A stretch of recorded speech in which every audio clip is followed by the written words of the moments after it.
¿Qué pasa en Siria? ¿Cuál es la situación más en general en Medio Oriente? ¿Por qué cayó Bashar al-Assad? ¿Cuál es el vínculo de la situación en Siria con la primavera árabe? ¿Está planteada una tercera guerra mundial? ¿Está vinculada la situación en Siria con la tendencia más general de un conflicto de características internacionales? ¿Cuál es la posición de los socialistas revolucionarios frente a toda esta situación? Para hablar de todo esto estamos hoy con Pablo Heller, compañero del Partido Obrero. Yo soy Pablo Giachelo. Y bueno, vamos a estar hablando de estos temas. Sí, por supuesto, esto despierta un gran interés para todo, ¿no? Para todo público. Un poco nos vamos a estar intercambiando, vamos a estar peloteando sobre este tema de la situación en Siria y sus implicancias nacionales que, como mencionaba recién, tienen muchas aristas.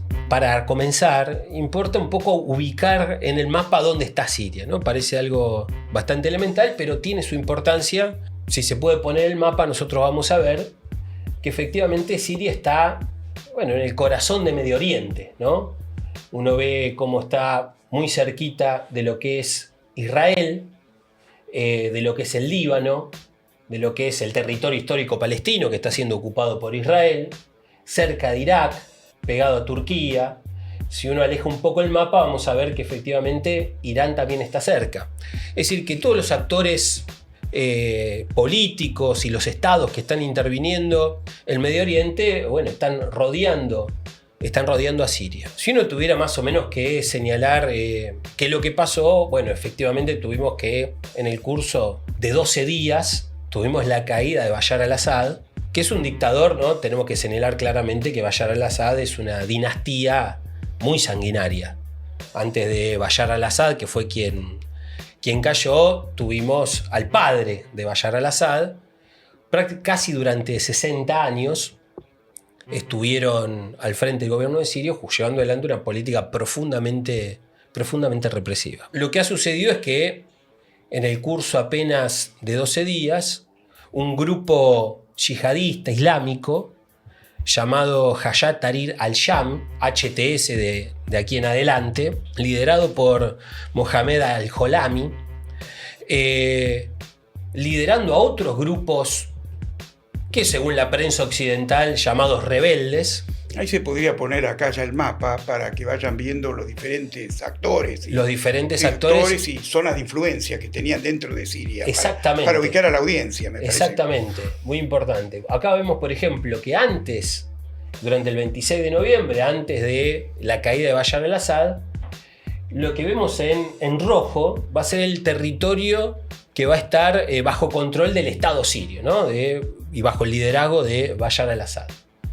Luego vamos a tener que en Idlib va a ser el territorio que va a estar controlado justamente por esta agrupación HTS, los islamistas yihadistas, que es un grupo que tuvo en el año 2016, se fusionan con otros grupos, vienen de la corriente del Al-Qaeda, el Al-Qaeda sirio, y se fusionan con otros grupos y van a pasar a denominarse HTS y van a tener un control civil de esta región de Siria, Idlib. Y vamos a tener que la primera conquista que va a tener este grupo va a ser la conquista de Alepo, ¿no? Ahí se ve Alepo relativamente cerca de Idlib. Y ya 12 días después de comenzar esta ofensiva por parte de Idlib, vamos a tener la caída de Damasco, que es la capital de Siria. Y con la caída de capital de Siria, efectivamente, la caída de Bashar al-Assad. Dentro también de Siria intervienen otros actores. Tenemos por una parte a lo que son el Ejército Nacional Sirio, y acá no nos tenemos que confundir el Ejército Nacional Sirio con la fuerza del Estado sirio, cuando estaban bajo el control de Bashar al-Assad. Son un sector también islamista, con una fuerte vinculación con el Estado turco. El Estado turco está muy detrás de el Ejército Nacional Sirio. Y tenemos un tercer actor, que son las fuerzas democráticas sirias, que son los que reagrupan a las organizaciones kurdas, ¿no? Si vemos acá, todo lo que está en amarillo, previo a la caída de Bashar al-Assad, son las zonas que estaban bajo el control de las fuerzas democráticas sirias. El norte de Siria bajo el control de los kurdos. Porque recordemos que el territorio histórico del Kurdistán abarca al norte de Siria, el sur de Turquía, una parte también el norte de Irak. Ese es el territorio histórico del Kurdistán. Y también tienen población en Irán. Y una parte de población en Irán. Está el reclamo histórico, por ejemplo, el Kurdistán, en el caso de Turquía, está el PKK, ¿no? Que es el Partido de los Trabajadores del Kurdistán, que tiene a su principal dirigente detenido hace muchísimos años. Claro. Y en gran medida el gobierno turco tiene un choque a fondo con los kurdos y una ofensiva muy virulenta contra los kurdos, y tiene un respaldo, impulsa al ejército nacional sirio, que tiene entre uno de sus principales blancos a la Fuerza Democrática Siria, que son las fuerzas kurdas, ¿no? La fuerza del Kurdistán. Si vemos las manchitas negras que se ven, o más oscuras, que se ven en el mapa, son las zonas que están bajo el control del ISIS, del Estado Islámico, que en determinado momento había tenido un despliegue muy importante en toda esa zona, lo que se llama el Levante, ¿no? En Medio Oriente, y que han quedado bastante reducidas en gran medida por la acción. Los kurdos jugaron un gran papel en la reducción del ISIS, pero también es cierto que los kurdos tienen una vinculación muy estrecha con el Estado norteamericano. De hecho, el ejército norteamericano tiene en las zonas del Kurdistán, en el norte de Siria, 900 soldados instalados en esa región. Entonces, un poco acá tenemos, ¿no?, cuáles son los principales actores, y para detenernos un poco cómo se conecta la crisis en Siria con la situación más en general en el Medio Oriente. Bashar al-Assad ha sido un aliado muy estrecho del gobierno de Rusia, de Putin, y del gobierno de Irán, muy estrecho. De hecho, Bashar al-Assad huyó frente a la ofensiva islamista o yihadista y está refugiado en Rusia.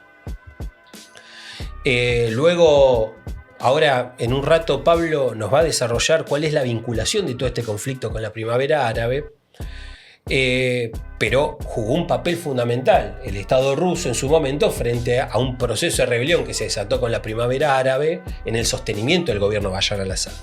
Y es evidente que la caída de Bashar al-Assad en gran medida está dada por la endebleza de sus aliados más estrechos. Por un lado, el gobierno de Putin, que está embarcado en la guerra en Ucrania hace ya casi 3 años, ahora en febrero se cumplen 3 años del inicio de la guerra en Ucrania. Por otro lado, el gobierno de Irán, que está en un conflicto muy latente con Israel, y el Hezbollah, que el Hezbollah viene ha sido descabezado el Hezbollah. Nasrallah, el líder del Hezbollah, que es, si se puede ver ahí acá tenemos en el sur del Líbano, donde tenía un predominio el Hezbollah en esa parte del territorio del Líbano, que incluso había batallado, ahora lo desarrollará mejor Pablo, en todo el proceso de la primavera árabe, en el sostenimiento de Bashar al-Assad, las tropas del Hezbollah, que están muy golpeadas como consecuencia de la ofensiva sionista, porque el Hezbollah fue una de las pocas fuerzas que mantuvo una solidaridad con el pueblo palestino, con el pueblo de Gaza, batallando para no dejar en soledad al pueblo de Gaza. Entonces, el golpe sufrido por el Hezbollah y por Irán, el golpe sufrido por Putin, indudablemente han golpeado al gobierno de Bashar al-Assad, y un gobierno que estuvo presente, una dinastía durante 60 años, en el curso de 12 días, con una ofensiva de los llamados rebeldes yihadistas, logró voltear la dictadura de Bashar al-Assad. Ahora, como tenemos que tener en claro, esta ofensiva de los rebeldes están fuertemente acicateadas por el gobierno de Turquía, tienen un programa profundamente reaccionario, porque son yihadistas, quieren un gobierno teocrático, hoy vi una cosita en una corresponsal de guerra del diario La Nación, dice que el tráfico tráfico de personas del Líbano a Siria eran más los que se iban de Siria que los que llegaban a Siria. Es decir, que no tenemos, que están volviendo los 12 millones de personas que se fueron en el curso de la guerra civil siria, sino que la gente se va por miedo a que se instaure un Estado islámico en la propia Siria como consecuencia del triunfo de esta gente. Entonces, bueno, tenemos esta situación y tenemos que ver un poco cómo se vincula esto, ¿no?, con la primavera árabe. Y bueno, ¿y qué otros elementos podés colocar vos también, Pablo? Sí, antes que nada, me parece que sería útil también colocar que es cierto lo que vos ponés de relieve, el apoyo de Rusia y de Irán con factores tremendamente importantes para preservar el régimen sirio bueno, pero al mismo tiempo, para poder explicar este desmoronamiento, también hay que explicarlo alrededor del abismo, por eso necesitaba ese apuntalamiento, de un gobierno que incluso nació como nacionalista, incluso laico, en términos históricos. Esto también para que la audiencia se ubique también con lo que pasó con el peronismo, que se inició también con ciertas banderas, entre comillas, progresistas, y que sin embargo con el tiempo se convirtió no solamente en un gobierno represivo, sino en un gobierno ajustador que se encargó de implementar una política de ajuste y de neoliberal allí en Siria brutal, y que las consecuencias han sido inauditas, sometiendo al pueblo sirio a sacrificios y a privaciones realmente sin precedentes. Entonces esto es lo que crea el caldo de cultivo ideal para que evidentemente un gobierno de esas características caiga como castillo de naipes. Cuando empezó a agrietarse, ya había ese tema. Y naturalmente, vos, acá para también ubicar a los que nos escuchan, presentás ya que Siria ya estaba fragmentada de antes, es decir, Al-Assad no dominaba todo el territorio. Ya había todo un proceso de disgregación que después termina de precipitar la caída, cuando vos mostrás las zonas de influencia. Diferentes actores que tienen no solamente una influencia, sino que directamente manejan parte del territorio. Se calcula que Al-Assad, incluso con el apoyo ruso-ucraniano, apenas tenía el 70% del territorio. Yo creo que incluso se exagera, menos, claro. que se exagera. Y esto viene ya desde lejos. Este rechazo tan importante de la población logra germinar, pese a toda la intimidación que imponía y el régimen de terror. Ahora apareció de como cosas terribles, de cómo eran las mazamorras de estas cárceles, que eran las cárceles de la muerte, se las llamaba en Siria.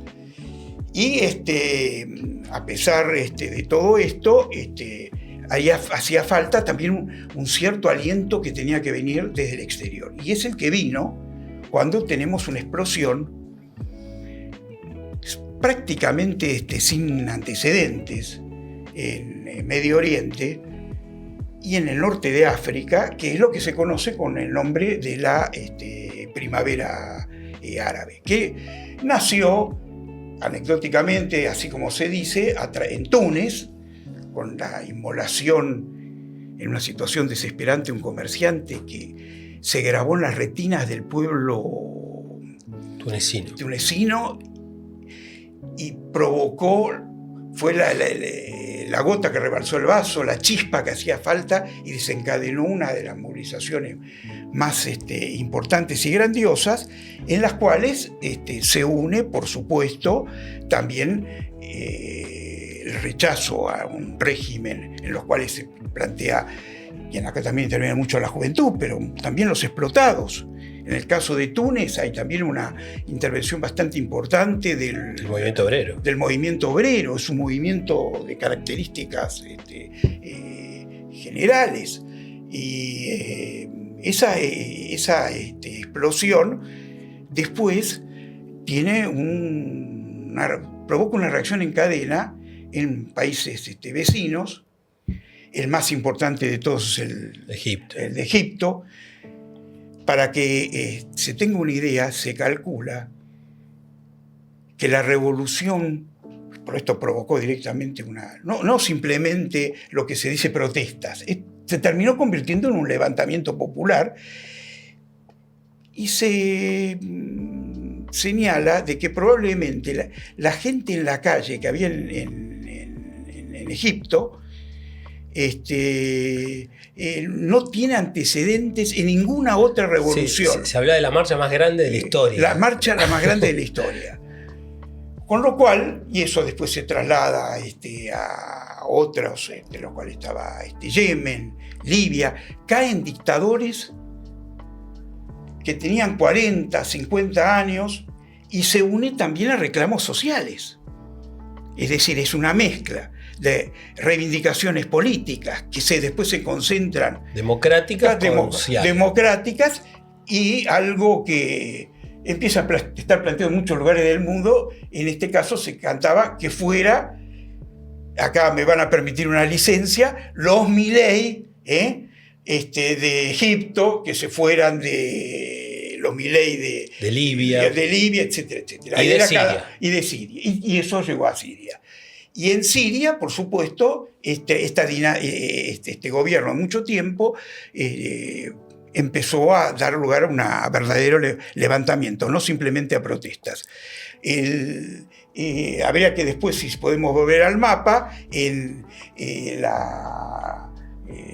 acá, ¿dónde está Damasco? Tenemos claro, Damasco, en esta zona del sur, acá, en esta zona que es Deraa, va a tener lugar el epicentro del levantamiento general contra Bashar al-Assad, y se calcula que en los momentos culminantes tenía, creo que lo que se consideró las jornadas de la ira y después las jornadas también revolucionarias que hubo, llegó a tener lo que sería el equivalente ahora en Buenos Aires, para ubicar a la audiencia, 3 o 4 millones de personas.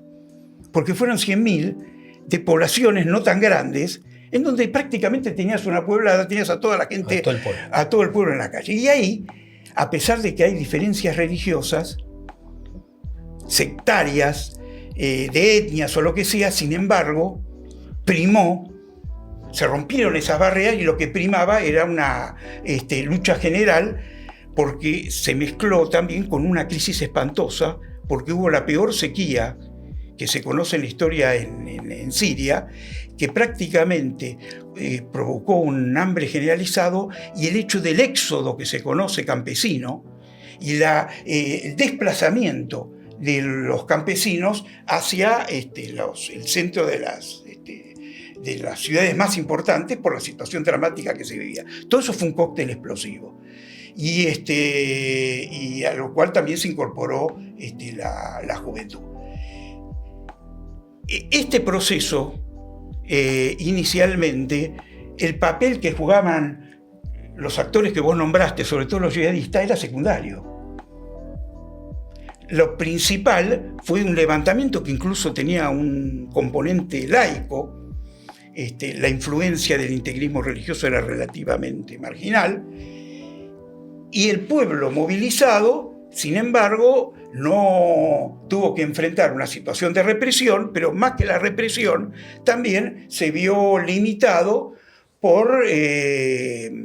también porque el empuje más general que había de la primavera árabe, que era un aliento, un oxígeno, empezó a decaer también.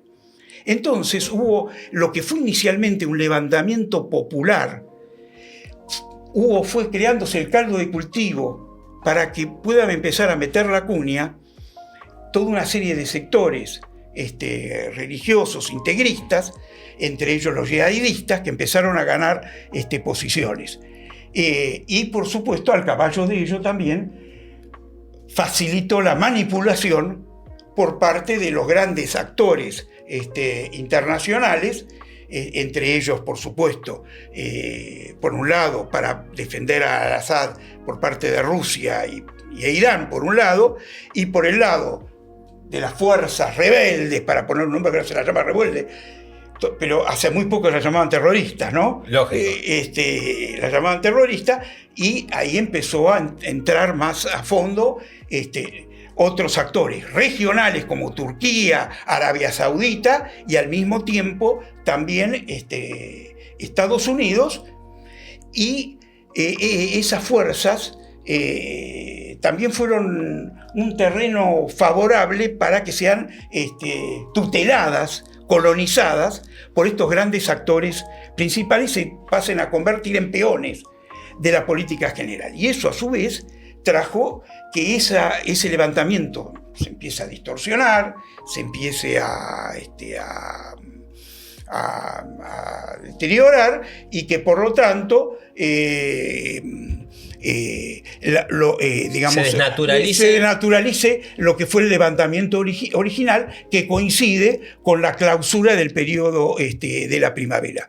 Para hablar en términos de estaciones, pasamos de la primavera árabe al invierno árabe. Bueno.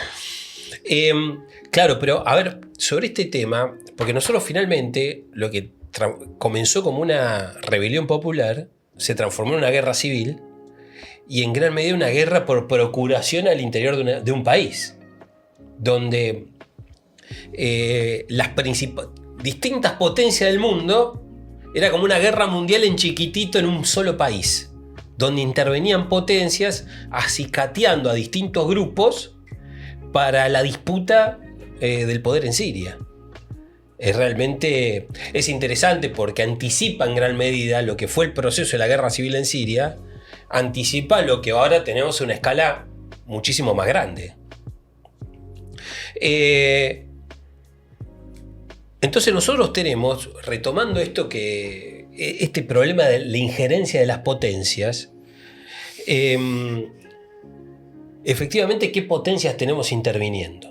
Dijimos que, por un lado, tenemos, detrás de la caída de Bashar al-Assad, teníamos a Rusia, teníamos a Irán, que es una potencia regional importante, y en el caso de la oposición, ahora sería importante que se ponga el mapa de cómo ha quedado el nuevo mapa, ¿no? En el caso de los mal llamados rebeldes, que ahora lo que estaría todo en un verde clarito sería lo que habría quedado bajo control de los yihadistas.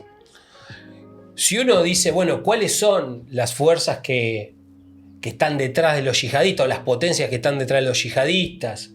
Y además de los yihadistas, del HTS, el Ejército Nacional Sirio, quien más directamente beneficiado es Turquía, que es una potencia regional, pero hay contradicciones, porque por ejemplo Turquía tiene un principal ensañamiento, un ensañamiento particular contra los kurdos, porque tiene a los kurdos adentro de Turquía y son una amenaza contra, y en la reivindicación del Kurdistán es una amenaza contra el propio gobierno turco.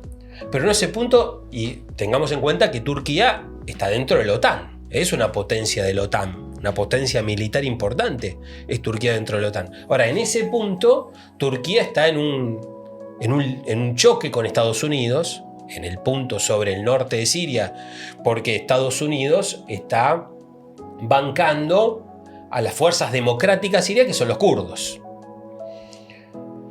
Ahora, si uno ve cómo se han posicionado todos, Israel saludó la caída de Bashar al-Assad, Estados Unidos lo mismo, todas las principales potencias europeas, Scholz, el ministro alemán, Starmer, el inglés, de Gran Bretaña, todos han saludado la caída de Bashar al-Assad. Y es evidente que acá empieza una disputa por, ¿quién puede meter la cuña? Mohamed al-Jolani ahora ha bajado su tónica yihadista, se presenta como alguien abierto a discutir, pluralista, democrático, pero tengamos en cuenta, e incluso los medios occidentales lo llaman los rebeldes, pero por ejemplo sobre Mohamed al-Jolani hay un pedido de captura por una recompensa de $10 millones que lanzó Estados Unidos hace algunos años atrás. Ahora probablemente se rediscuta todo. La ONU había declarado a todos estos grupos como grupos terroristas y ahora ya salieron a decir que hay que rediscutir si los llamamos o no los llamamos terroristas. Ayer leí un artículo, ayer o anteayer leí un artículo en el Financial Times que decía, bueno, acá el gran problema que vamos a tener es que esto puede terminar en una guerra, en una nueva guerra civil, donde los distintos grupos rebeldes se empiecen a matar, a sacar los ojos para ver quién se queda con el botín. No se puede descartar ese escenario. Entonces tenemos estas fuerzas interviniendo.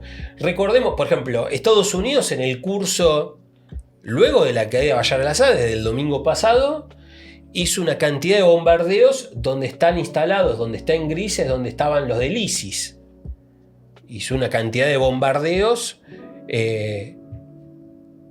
marcando también su territorio. El dato es que sigue avanzando también Israel, en el sur de Siria, y ahora ha ocupado un monte muy importante en los Altos del Golán. Los Altos del Golán es un territorio histórico de Siria que fue ocupado en la guerra de Yom Kippur por un punto estratégico. Un punto estratégico, claro, porque desde los Altos del Golán se pueden ver territorio sirio, territorio libanés, territorio israelí. Juega un papel muy importante desde el punto de vista de la estrategia guerrerista. Y Israel sigue avanzando y ha ocupado una cantidad de territorios en los últimos días, aprovechando cierto vacío que se ha generado. Te agregaría algo. Ahora se incluyó que hubo 200 bombardeos selectivos de parte de Israel de la aviación israelí. Exacto. Sobre prácticamente, decían que tenían estudiado el tema ya hace bastante tiempo la inteligencia israelí, de lo que consideran que son las instalaciones militares estratégicas de Siria. Exacto. Y se hizo una especie de blitzkrieg, de operativo relámpago, de alta intensidad, con lo cual vos tenés de que prácticamente es un país en un aspecto militarmente diezmado por la intervención de los principales actores regionales e internacionales. Total. Ese es un factor muy importante y uno ve ahí el papel de Israel, ¿no? Israel... Fundamentalmente los reservorios de armas químicas. De armas químicas. Recordemos que Bashar al-Assad utilizó armas químicas contra el propio pueblo sirio en el curso de la guerra civil. Cosa que está incluso prohibida, a pesar de que ya la guerra es una catástrofe, entre las normas internacionales no se puede usar armas químicas. Y el tipo lo utilizó en una guerra civil, ni siquiera una guerra contra otro país. Entonces tenemos acá, ¿no? Este es el cuadro de intervención de las distintas potencias. Pero sería importante que linkeemos esto, vinculemos esto, cómo se van ubicando los actores en la propia Siria, cómo están metiendo mano, cómo lo vinculamos a esto con el desarrollo de la guerra a escala más general, ¿no? ¿Qué pasa? Es decir, ¿qué vínculo tiene esto, por ejemplo, con la guerra en Rusia? En Ucrania, mejor dicho, entre Ucrania y Rusia, o entre la OTAN y Rusia. ¿Qué vínculo tiene esto, por ejemplo, con el conflicto que estamos teniendo en Georgia, en Rumania, donde hay crisis políticas muy agudas que en gran medida están vaticinando nuevas Ucranias, o por lo menos están dejando eso planteado? Y más de conjunto, ¿esto escala en una tendencia más general a una guerra mundial?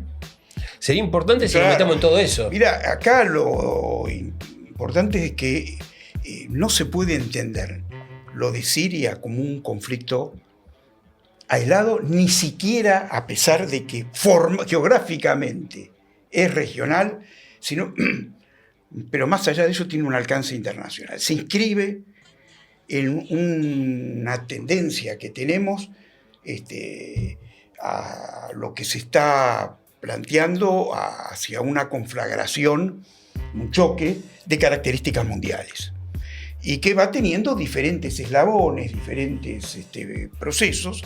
Obviamente, uno de los aspectos centrales es la guerra de Ucrania, donde tenemos allí el avance por parte de la OTAN, que no se nos puede escapar, que prácticamente ha colonizado gran parte de Europa del Este, y en un aspecto Rusia ha quedado relativamente aislada y cercada. Las cifras son de la multiplicación que ha habido en todo este periodo del rearme, ha sido de características colosales. Y el interés también por parte del imperialismo, creo que si habría que, para sintetizar cuál es uno de los objetivos importantes, ellos no se querían detener en Ucrania. El objetivo fundamental, lo dijo Biden cuando cuando lo invitaron ahí, ya había comenzado la guerra, señalando de que esta guerra tiene que terminar con el descabezamiento, la destitución de Putin, es decir, que se iba hacia golpear a Rusia, establecer un cambio de régimen político. Con el objetivo de una colonización completa. Claro, una colonización completa, y tengamos en cuenta de que esto no es simplemente algo que lo suponemos, está entre los planes del Pentágono.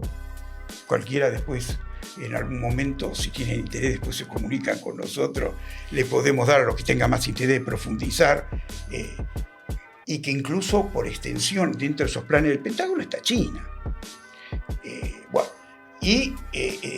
Dentro de las alternativas que planteaba toda esta ofensiva, es también eventualmente fragmentar a Rusia, porque ya lo hicieron con Yugoslavia.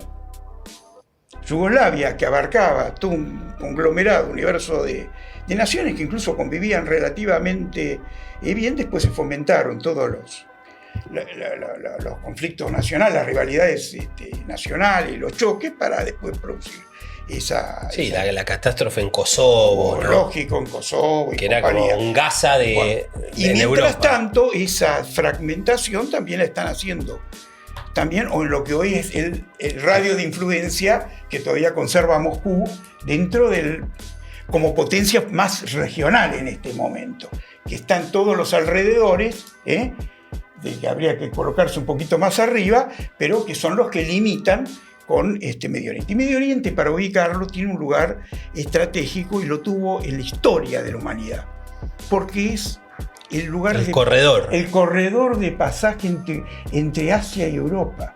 Por eso es tan convulsiva la vida a lo largo de los tiempos, y la reconfiguración política recurrente que ha tenido el Medio Oriente, a medida o como inscripta, se movía al ritmo de las crisis internacionales. No solamente. Entonces, esta crisis internacional. Pongamos el primer mapa, si se puede, Tommy. Entonces, por acá tenemos la conexión entre Asia y el mar Mediterráneo. Lógico, eso en la parte marítima. En la parte marítima, y en la canal parte de Suez, terrestre. También, a través de Turquía. De Turquía, y hoy en día es una de las cosas que evidentemente también China, como parte de su apuesta con la ruta de la seda, le da tremenda importancia también a la salida para el Mediterráneo y la conexión con Europa de tipo terrestre. Y por supuesto, en términos marítimos, por supuesto lo que señalamos acá, a través del Mar Rojo. Entonces esto está. Entonces hay un intento de las grandes potencias de poder avanzar en un proceso muy importante de colonización y como parte de ese rediseño que se está tratando de formular en todos lados, por supuesto, entra de cajón, está entrando Medio Oriente y ven una oportunidad también a través de lo que ocurre en Siria, pero ya está dado previamente los antecedentes de ese rediseño a través de lo que está ocurriendo en Gaza y en Palestina, en la cual lógicamente el principal aliado estratégico de Estados Unidos es Israel, y que por lo tanto la expansión israelí tiene el guiño, el aliento por parte de Estados Unidos como parte de toda esta ofensiva. Es la otra cara de lo que vemos también en el proceso que se está viviendo en Europa del Este. Y como parte de todo esto, también después el avance hacia otro lado, que es el Líbano, y también golpear, por supuesto, implantar otro tipo de manejo y de tutela de Irak, y fundamentalmente avanzar sobre Irán. Y al avanzar sobre Irán, también empezamos a ver de que empieza la importancia, porque es una proyección más general, teniendo en cuenta que hay vasos comunicantes con la India, que hoy en día también forma parte de los proyectos en el caso de conflicto con China, para poder tenerlo como aliado, de reconfigurar todo en función de una política más general, que le dé un papel estratégico hegemónico a las principales potencias imperialistas, y entre ellas, por supuesto, en primer lugar, Estados Unidos. Entonces, lo de Siria claro, está inscripto en este cuadro general. En este cuadro general, que es el que estamos viendo, y que plantea toda una reconfiguración cuyo alcance recién estamos viendo los primeros pasos, y hay que ver naturalmente qué carácter tiene, y por supuesto también tenemos que tener en cuenta que no solamente hay los cálculos que se pueden hacer desde los gobiernos, sino que hay que ver que también cómo eso incide en el estado de ánimo de los trabajadores, cómo interviene en esto la lucha de clases más general, que va a ser un poquito lo que va a determinar el destino de todo este proceso general. Totalmente. Nosotros estamos acá en gran medida ante un rediseño del mapa de Medio Oriente. La ofensiva de Israel, lo que está sucediendo en Siria. Y si uno recorre el proceso histórico, ¿no? O cosas que parecen de una vez y para siempre, eso no existe. Porque si uno ve cómo era el mapa de Medio Oriente pre-Primera Guerra Mundial y cómo era post-Primera Guerra Mundial, o cómo era el mapa pre-Segunda Guerra Mundial y post-Segunda Guerra Mundial, las cosas han cambiado sustancialmente. El Imperio Otomano desapareció, luego de la Segunda Guerra Mundial, antes de la Segunda Guerra Mundial no existía Israel, luego de la Segunda Guerra Mundial existía Israel. Y si nosotros estamos marchando y ya hay un proceso de guerra descarnado como el que se está viviendo ahora en Medio Oriente, es evidentemente acá vamos a toda una configuración. Ahora, como señalamos reiteradas veces, la guerra es también la partera de las revoluciones, ¿no? Entonces acá también nos presenta, bueno, cuál tiene que ser la posición de los socialistas y los revolucionarios frente a todo esto. Una cosa antes de meternos más en este tema, lo de Georgia y Rumania tenemos que tomarlo, porque en Georgia y Rumania tenemos procesos parecidos a lo que fue el Euromaidán, ¿no? O las revoluciones naranjas en los estados que eran estaban bajo la órbita o la influencia de Rusia. Ahora, en el caso de Rumania, lo que está pasando, un poco bromeábamos al comienzo con Pablo, finalmente Maduro, es decir, la Unión Europea no tiene nada que envidiarle a la actitud de Maduro con el proceso electoral venezolano, porque en Rumania ganó una especie de prorruso, o que por lo menos no tiene una política pro-OTAN o pro-europea, Y como a la Unión Europea a eso le genera cierto resquemor en este cuadro de conflagración, en este cuadro de crisis, de choque con Rusia, etcétera, etcétera, desconocieron las elecciones. Desconocieron las elecciones. Y tenemos una revuelta en Georgia, con lo cual uno puede decir también, hay un problema también para Rusia, porque Rusia pierde un aliado en Siria, tiene una crisis en Georgia que está pegado, que es limítrofe con Rusia. Entonces, lo de Rusia se presenta como una complejidad en el tablero internacional, en la puja entre las potencias. Pero uno ve cómo se va unificando, porque acá está el Mar Negro, y arriba del Mar Negro está Ucrania. Claro, habría que agregar también que un antecedente incluso previo al de Georgia es el de Armenia. Claro, que porque también se está perdiendo completamente todo lo que era su base de... Los ex estados soviéticos. Claro, los ex estados soviéticos y zonas de influencia, de manera de que esto, también para ver las contradicciones que hay, quien estimuló este levantamiento contra la influencia, contra, digamos, Armenia, que estaba bajo la influencia rusa, fueron los turcos. Los turcos apoyaron a Azerbaiyán para que se quede con un territorio que se llama Nagorno-Karabaj, y finalmente se lo quedó Azerbaiyán, pero porque con el apoyo militar y logístico por parte de Turquía. Ahora Rusia está buscando algún tipo de hacer buenas migas con Turquía, pero Turquía tiene su propio juego. El golpe más importante también que hay que señalar, que me detuve justamente antes de venir para acá en una lectura, es un golpe brutal el tema de la pérdida de las bases por parte de Rusia en Siria. En Siria, la base marítima y la aviación, particularmente la marítima. ¿Por qué? Porque acá, para que vea la gente, esta base marítima, que se llama de Tartus, era la clave para toda la circulación por parte de la flota rusa, tanto comercial como militar, en el Mediterráneo.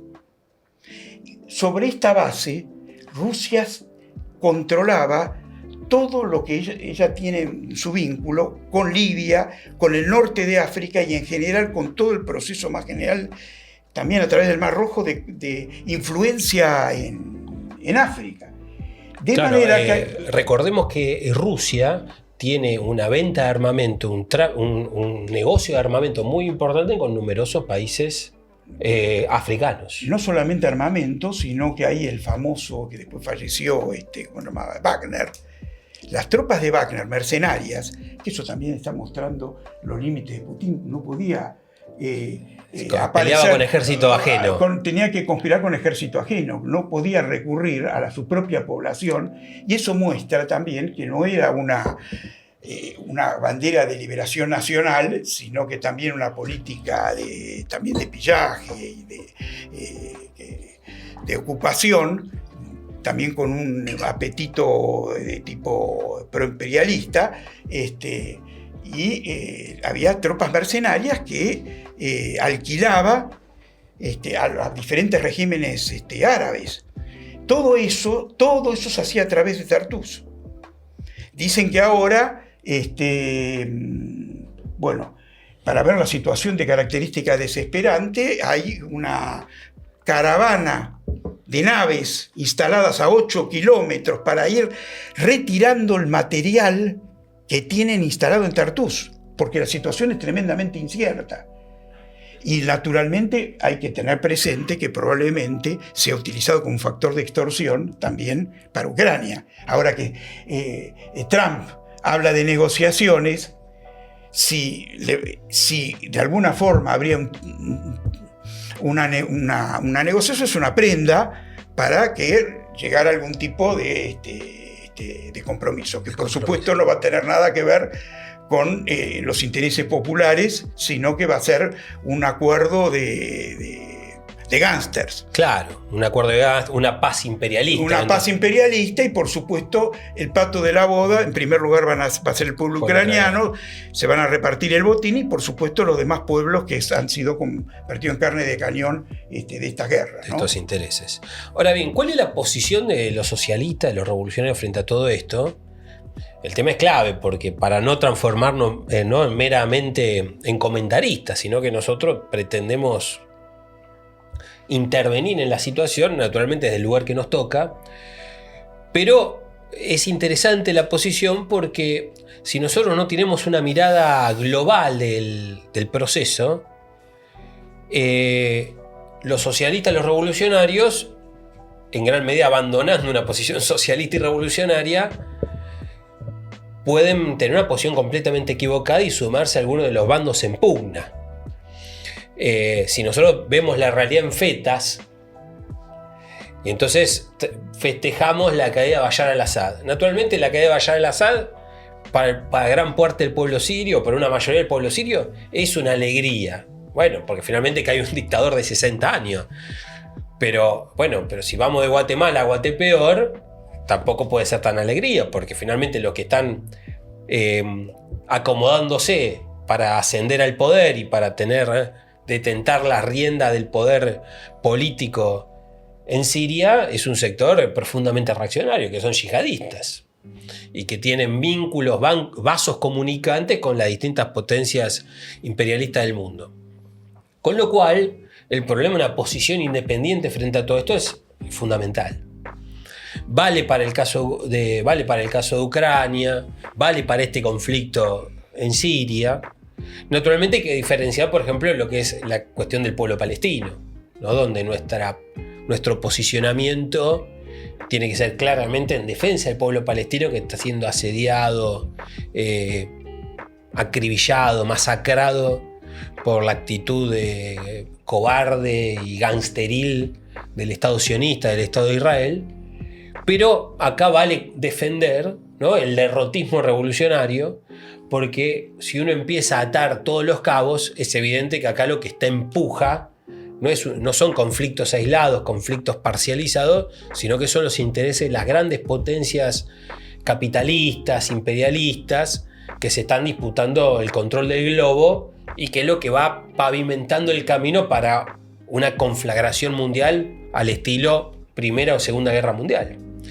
Entonces ahí es lo que vale la consigna, ¿no?, del bolchevismo en la Primera Guerra Mundial, del derrotismo revolucionario, ¿no? Que el enemigo principal está en casa, vale para Ucrania, vale para Rusia.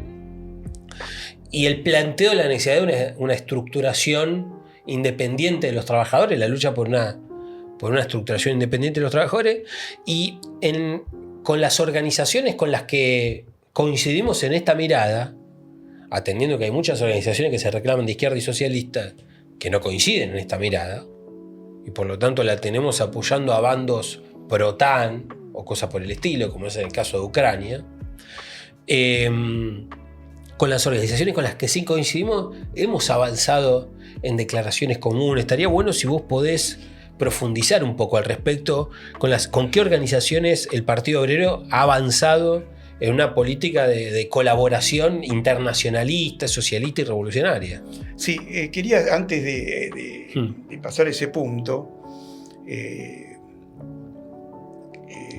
señalar de que el punto de partida para ver cómo abordar la situación es lo que vos decías, poder ubicarnos en qué es lo que, caracterizar qué es lo que está en juego. Porque ocurre, y esto también después es manipulado, se utiliza la retórica democrática para las peores políticas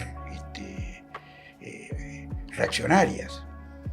Esto es muy común y el imperialismo lo utiliza todos los días, de la bandera de los derechos humanos, de las cuales, por supuesto, se olvidan cuando masacran al pueblo palestino, por ejemplo. Masacran al pueblo palestino, ahí la democracia desapareció, son terroristas, hasta los niños, que nacen, parece, con un ADN terrorista.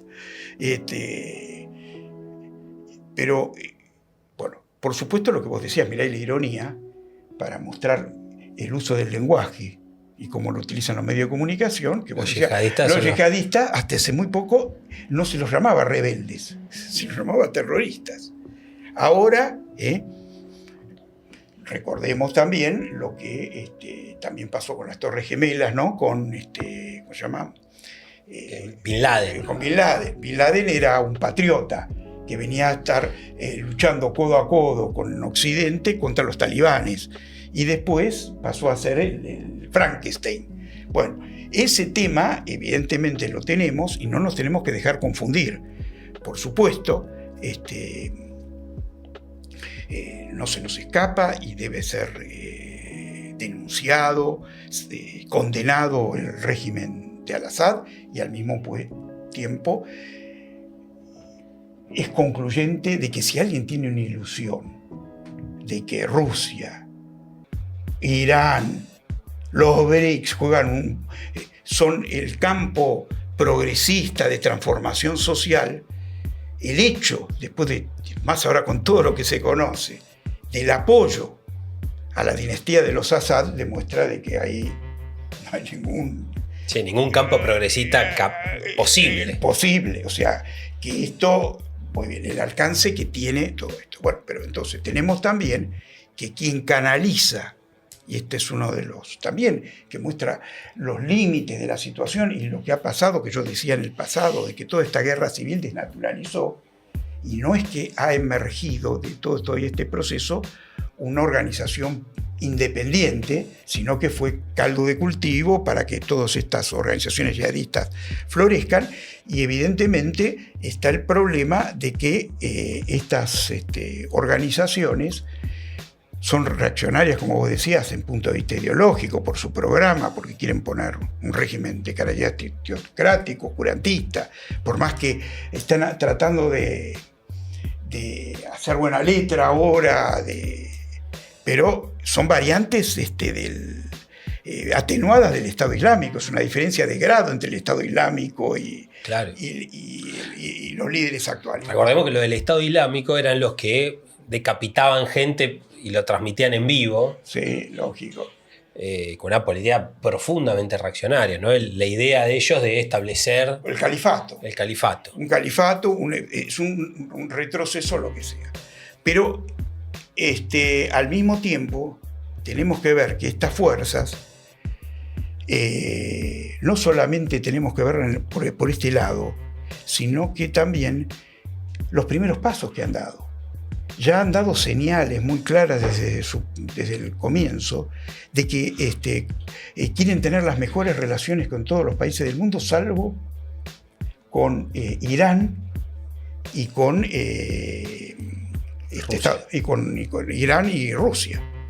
Es decir, y que están abiertos a todos los países, y explícitamente dijeron con Estados Unidos y Israel. Es decir, la voluntad de poder llegar a una política contemporizadora con las principales potencias del mundo ya te está mostrando. Y si alguien tenía alguna duda, alguien podía tener todavía alguna duda de cuál es la naturaleza del gobierno que se viene, es que el nuevo primer ministro, que es un hombre de confianza, que estaba incluso ser administrador hoy de como dijiste, de Idlib, donde estaban ellos previamente, y lo pusieron a las primeras, digamos, su asunción fue negociada no solamente entre las tropas rebeldes, con Al-Assad. Fue negociado con el régimen depuesto. Intervino activamente el que era hasta hace muy pocos días el primer ministro. Quiere decir que se pactado una transición. Hay una transición reaccionaria que no hay nada que esperar, nada optimista para el pueblo, sino, imagínate, una transacción con el régimen depuesto, y demuestra que hay que advertirle al pueblo sirio de que se va a mantener en pie, esta es la voluntad de mantener en pie, gran parte de la obra de Al-Assad sin Al-Assad. Es decir, vamos a tener al sadismo sin Al-Assad, sin su cabeza. Es decir, hay toda una política, y esto es lo que están pugnando todas las grandes actores, tanto regionales como centrales, de que la transición sea ordenada a la medida de sus intereses. Y quiero señalar algo más, para ver cómo toda la transición fue pactada. Los últimos días, al-Assad, una de las cosas centrales es que produjo un régimen que fue aumentando enormemente la desigualdad social. Es más que un capitalismo de amigos. Hay 12 familias que son las que parece que tuvieron toda una deliberación, que son los principales grupos capitalistas de Siria, y vieron que ya era insostenible y le soltaron la mano y empezaron ya a negociar, abrieron todos los vínculos con los yihadistas y con Occidente.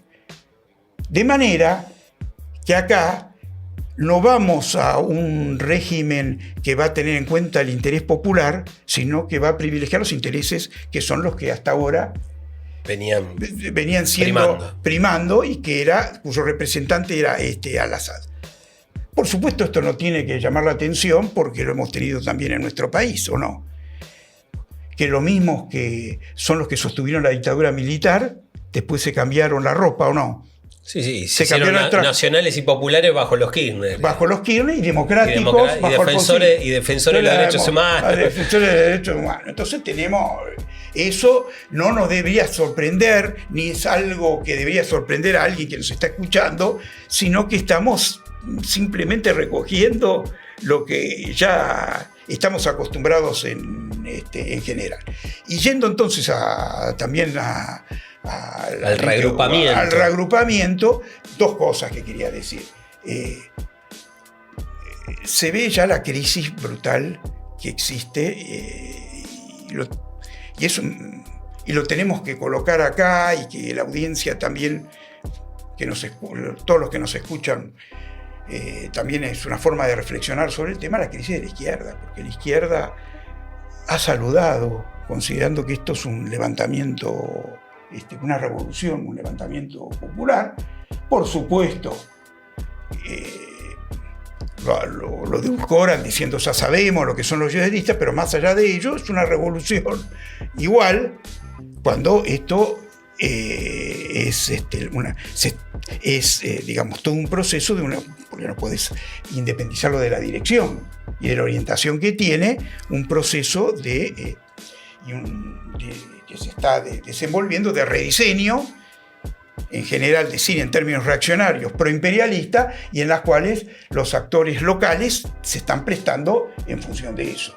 Entonces esta misma orientación de ver revoluciones democráticas donde hay procesos de relevo, en las cuales, estimulados también por la burguesía, por el imperialismo, es lo mismo que han dicho no solamente respecto a Siria, sino que lo hemos tenido en el pasado respecto a Ucrania, con las famosas revoluciones naranjas, ¿no? Claro. Y evidentemente eso es brutal, y por supuesto con Ucrania, donde se han colocado, considerando que hay supuestamente una legítima reivindicación nacional, cuando en realidad lo de Ucrania Zelensky actúa como peón, como brazo de la OTAN. Este mismo problema entonces se ha perdido todo brújula, estamos ante sectores que actúan como peones o apéndices de diferentes campos reaccionarios, y lo importante, somos conscientes que esto hasta ahora es una minoría de la izquierda, pero igual le damos una gran importancia, y es la que estamos tratando de estimular, de que empieza a levantar cabeza una izquierda que plantea una bandera de independencia política.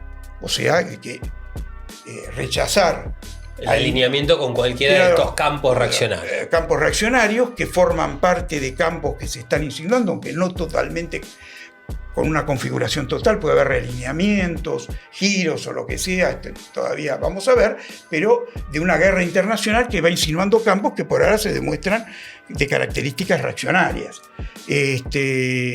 Por lo cual hemos logrado avanzar con esto. Organizaciones como el CEP de Turquía, el NAR, o sea, una corriente revolucionaria de la izquierda griega, la TIR, que es una organización de la tendencia internacionalista en Italia, que está muy vinculada a los sindicatos de base de Sicovas, que tiene un papel muy destacado ahora en la lucha, no solamente social, sino también ha estado a la cabeza de todas las movilizaciones por Palestina. Por Palestina en Italia, que han tenido muchísima más importancia que acá, y acá ha sido una cosa más reducida. Hemos avanzado en declaraciones en que denunciamos a ambos campos, denunciamos a la OTAN como responsable principal, pero al mismo tiempo también alertamos sobre el papel de Rusia, que no encarna un campo antiimperialista progresista, y planteamos la necesidad de oponer a esa pugna a esa carnicería, a ese enfrentamiento que se quiere someter a los pueblos, la necesidad de la unidad de los trabajadores, en primer lugar de Ucrania y Rusia, los trabajadores de ambos lados, contra Putin, contra Zelensky, contra la OTAN, y eso mismo lo trasladamos hoy también como bandera en el caso de Siria, de que hoy en día, como nunca, hay que plantear una línea independiente, alertar sobre todo política de